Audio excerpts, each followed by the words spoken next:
자유한국당이 국회를 난장판으로 만들겠습니다.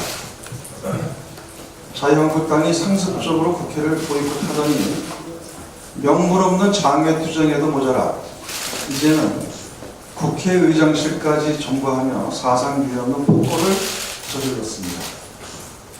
정당 대표로부터 소속의원 사보임이 요청되면 국회의장은 국회법의 절차와 규정에 따라 처리하는 것이 당연합니다.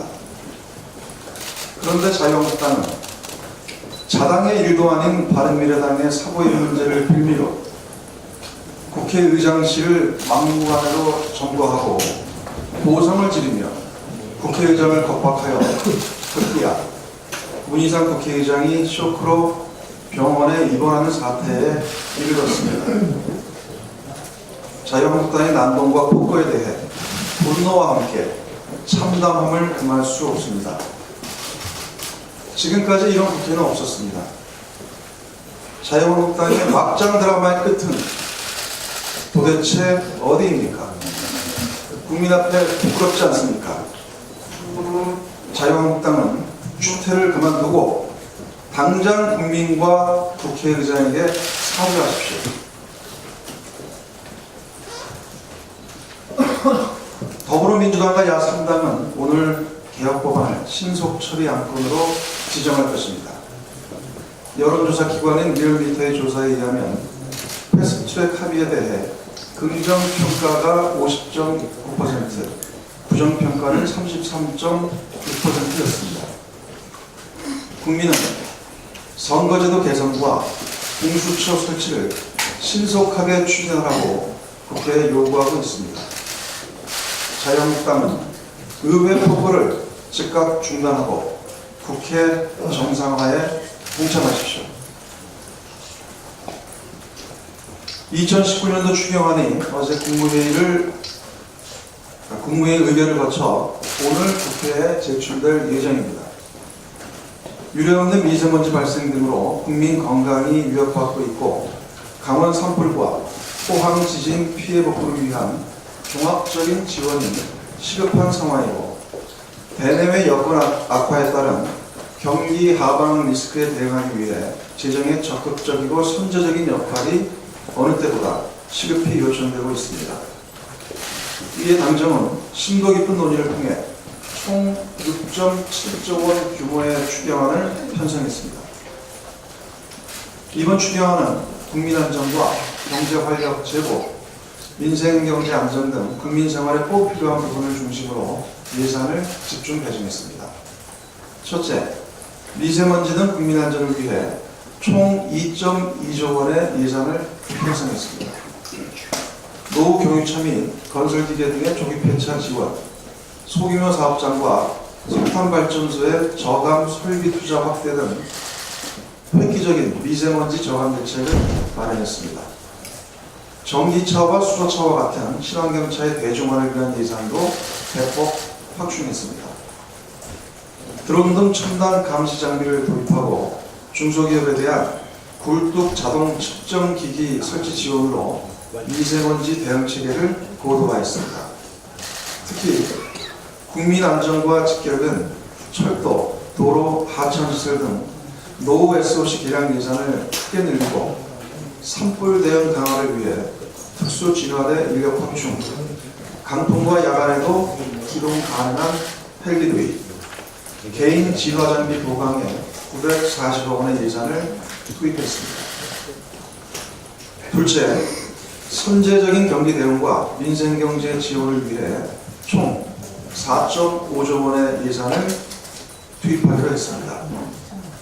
무역금융 확충과 해외 수주 확대 지원, 해외 마케팅 뒷받침을 통해 수출 경쟁력을 강화할 것입니다. 이와 함께 혁신 성장을 강력하게 견인하기 위해 혁신 창업펀드를 1,500억 원 확충하고 8대 선도 신산업 육성과 관광 활성화에도 예산을 편성하였습니다. 영세 자영업자와 소상공인 지원을 위해 융자 자금 확충과 제로피해 확대 등의 대책도 마련했습니다. 지진 피해를 입은 포항 지역에 대해서도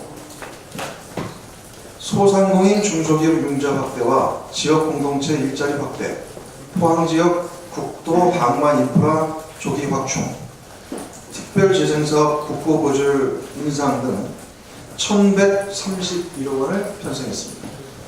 이를 통해 신속한 피해복과 지역 경기 회복, 주민 지원에 적극 나설 것입니다. 그리고 셋째, 고용 및 사회 안전망 또한 강화했습니다. 실업급여 지원 인원을 10만 7천 명 확대했고, 특히 청년, 중장년, 노인 등 취업 애로계층을 대상으로 일자리 창출 지원을 위해 관련 예산을 4,700억 원가량 증액했습니다. 또한 생활안정자금 지원 확대, 긴급 생계비 지원 확대, 에너지 바우처 지원 대상 확대 등 복지 서비스 사각지대 완화에도 적극 노력했습니다. 당정이 마련한 추경이 제때에 집행될 경우 미세먼지가 0.7만 톤 추가 감축되고 GDP 성장률 역시 0.1% 이상 제고될 것으로 기대됩니다. 거듭 강조하지만 추경은 타이밍이 생명입니다. 국민 안정과 민생 경제 회복을 위해 추경은 5월 중에 반드시 처리돼서 상반기 중에 추경 예산이 현장에 집행되어야 합니다. 추경 예산안이 국회에 제출되는 만큼 여야는 조속히 추경 심의에 착수해야 합니다. 시기가 늦으면 늦을수록 추경의 효과가 반감됨을 명심해야 합니다. 자유한국당이 패스트트랙을 핑계로 추경을 보이콧하는 것은 민생을 보이콧하는 것이죠. 패스트트랙 법안과 추경은 연계할 사안이 아닙니다. 자유한국당은 즉각 국회로 돌아와 추경 시정연설 본회의를 개최하고 추경 심의에 응할 것을 촉구합니다. 네, 다음은 제3정조위원장이신 김원욱 의원의 발언 듣겠습니다. 네, 우리 규제파 샌드박스 시행된 지 100일이 지났는데요. 관련해가지고 한 말씀 드리겠습니다. 우리나라 신기술 신산업 혁신의 장인 규제 샌드박스 5법 중에 2개 법이 시행된 지가 100일을 맞았습니다. 두 법은 잘 아시겠지만 정보통신융합법, 산업융합촉진법 두 법이 시행됩니다. 4차 산업혁명기에 신산업을 창출하고 경제 활력을 높이기 위해 규제개혁이 필수적 과제였고, 정부와 민주당에서는 어떻게 하면 규제를 빨리 풀어낼 수 있을까라고 하는 본회의 흔적이 담겨 있는 법이었습니다. 민주당은 지난해 행정규제기본법을 필두로 아까 말씀드렸던 정보통신융합법, 산업융합촉진법, 금융혁신법, 지역특구법에 이르는 규제혁신 5법을 통과시켰고 올해부터 수차례로 시행되고 있습니다. 외국의 경우 규제 샌드박스를 주로 금융 부분에만 적용하고 있는 것과 달리 우리는 금융뿐만이 아니고 ICT와 산업융합, 지역혁신 등 실물 경제를 포함한 4대 분야까지 규제 샌드박스를 가장 광범위하게 시행하고 있습니다. 모두 잘 아시겠지만 규제 샌드박스는 규제의 신속하기, 실증 특례, 임시 허가라는 일련의 규제 특례 제도를 만들어 신제품과 신서비스가 신속하게 시장에 진입할 수 있는 환경을 만들자라고 하는 것입니다. 지금까지 정부에 신청되고 적용된 사업의 실증 특례가 18건, 임시허가는 4건, 규제 신속 확인과 같은 적극 행정을 포함한 것이 4건 등 총 26건의 사업에 대해서 규제 특례가 적용됐습니다. 100일도 채 안 되는 기간에 이룬 결과라고 하는 점을 감안하면 상당히 큰 성과라고 할 것입니다. 올해 4월 1일부터 4월 1일과 4월 17일부터 5법 중 2법이 또 시행됐습니다. 금융혁신법과 지역특구법입니다. 이 법이 시행으로 인해서 100건 이상의 성과가 있을 것으로 예상이 되고 전망이 됩니다. 2016년부터 영국이 규제 셋톱박스를 운영 중인데요. 지금까지 총 40건. 호주도 16년부터 도입해서 운영 중인데 지금까지 6건. 일본은 18년부터 지금까지 4건 정도의 규제 셋톱박스의 적용 성과를 냈는데 우리가 올해 안에 100건 이상의 성과를 낸다라고 하는 것은 굉장히 큰 성과라고 할 것입니다. 반면에 다른 측면에서 생각해보면 여태까지 우리나라의 규제가 얼마나 심각했던가라고 하는 것을 또다시 반증해주는 그러한 증거이기라고 평가할 수도 있을 것 같습니다. 그래서 앞으로도 규제 개혁을 위해서 우리 정부와 민주당은 굉장히 큰 노력을 기울이겠습니다. 서비스 산업과 주력 산업을 포함한 기존 산업에서도 규제 혁신의 속도를 더욱 크게 내겠습니다. 경쟁력을 높이기 위해 중견기업, 중소기업이 현장의 목소리도 깊게 드러나가겠습니다. 저희 정조위원회에서 2차례에 걸쳐서 민주당 의원 길을 열다라고 하는 현장의 목소리를 듣는 행사를 열었습니다. 첫 번째는 월드클래스 300, 두 번째는 벤처산업 혁신과 관련된 것이었습니다. 앞으로도 중소중견기업 그리고 주력기업의 핵심이라고 할 수 있는 지금 자동차 부품 산업이 굉장히 어려움에 빠져 있는데 그런 기업들을 초청해서 어떤 규제를 풀고 어떻게 하면 경제활력을 높일 것인가라고 하는 그러한 일들을 끊임없이 찾아 나가겠습니다. 고맙습니다. 네, 다음은 제6정조위원장이신 신경민 의원의 발언 읽겠습니다. 네, 오늘은 육정조일이 아니고 사보임에 대해서 제가 좀 직접 겪은 일을 통해서 지금 자유한국당이 얘기하고 있는 사보임이 얼마나 말이 안 되는 일이고 엉터리 같은 주장인지를 좀 설명해 드리려고 합니다.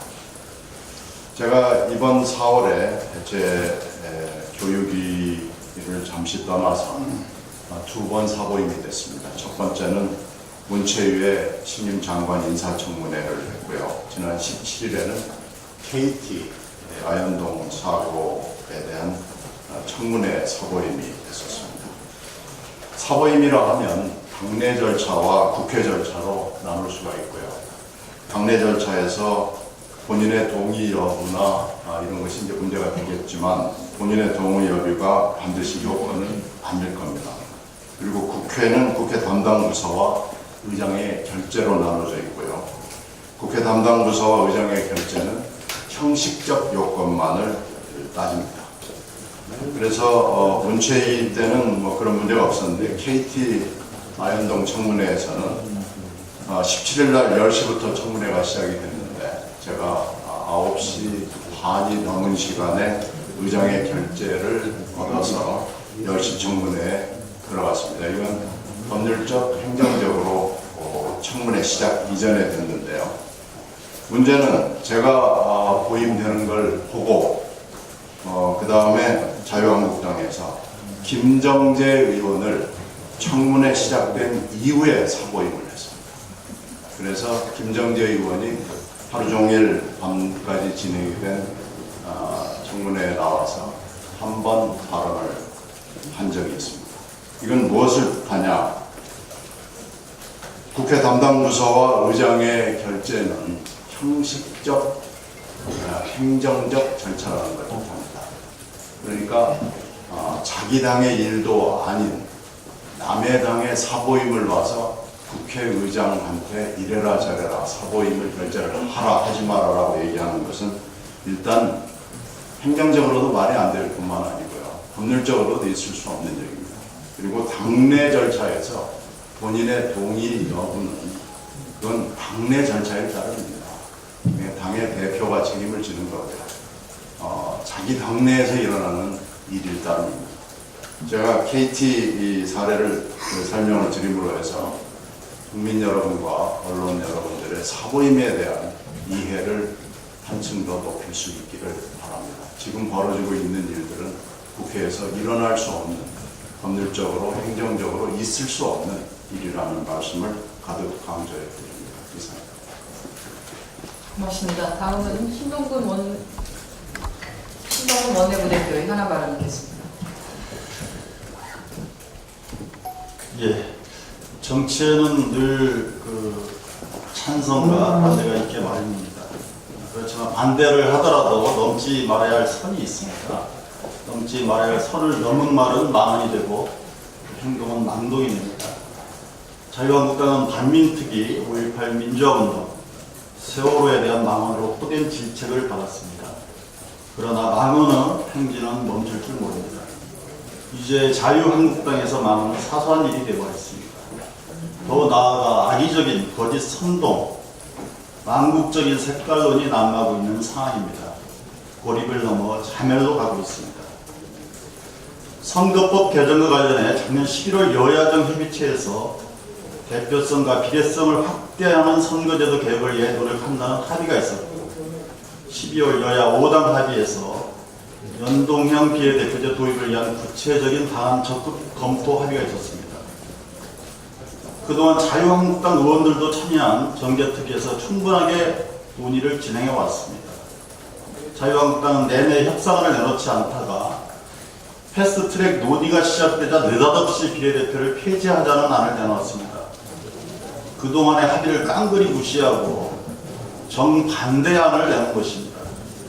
합의를 무시하고 고립을 자처한 것은 자유한국당입니다. 화를 낸다면 패스트트랙에 합의한 사당이 될 일이지 자유한국당이 아닙니다. 적반하장도 유분수입니다. 민주당은 예초 공수처 기소 대상의 대통령 친인척, 청와대 공직자, 국회의원 등 7,000명을 넣어야 한다고 주장했습니다. 그러나 야당의 반대로 원안에서 후퇴에 양보했습니다. 야당과 협상을 위해서 양보와 조정을 피할 수 없었기에 아쉽지만 받아들인 것입니다. 판사, 검사, 경무관급 이상 경찰 고위직에 제한된 기소권만 부여하게 되어 있지만 그 결과로 수사 재판기관 당사자 범죄에 대한 셀프 수사, 봐주기 수사의 의심을 거둘 수 있게 된다면 큰 진전일 것입니다. 이처럼 일반 국민에 대한 수사와는 전혀 관련이 없음에도 불구하고 자유한국당이 공수처를 국민 사찰 탄압 기관 탄생이라고 매도하는 것은 국세무민도 이런 국세무민은 없을 것입니다. 급기야 권위를 인정하려 노력해도 모자랄 판에 국회의장에게 집단으로 몰려가 난동을 부린 것도 모자라서 여성 국회의원이 성추행을 당했다며 기자회견까지 했다고 합니다. 국회의장은 쇼크로 병원에 입원해야 했습니다. 이제 망언도 모자라 망동까지 서슴지 않는 것입니까? 개선으로부터 몰락까지 거리는 단 한 걸음에 지나지 않는다. 나는 사소한 일이 가장 큰 일을 결정함을 보았다. 나폴레옹이 한 말입니다. 지금 자유한국당이 새겨야 할 경고라고 생각합니다. 이상입니다. 네, 좋은 말씀 감사합니다.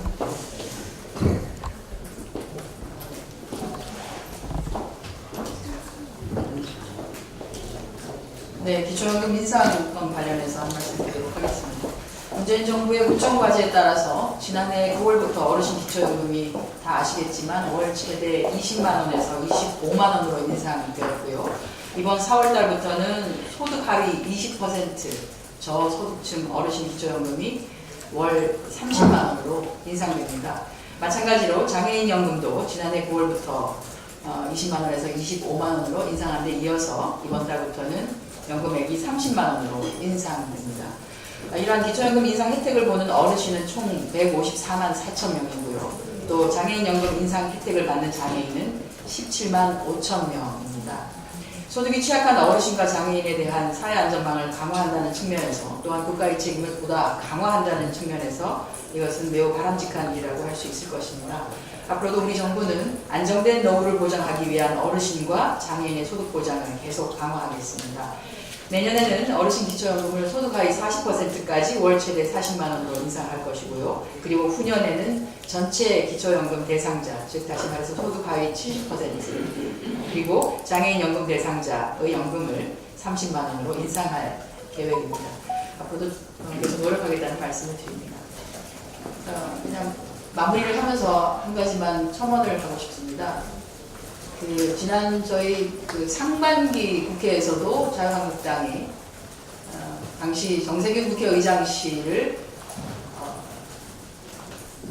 이렇게 난입해서 항의를 심하게 한 적이 있었습니다. 그런데 하반기 국회에서 또 이런 불상사가 벌어졌고요.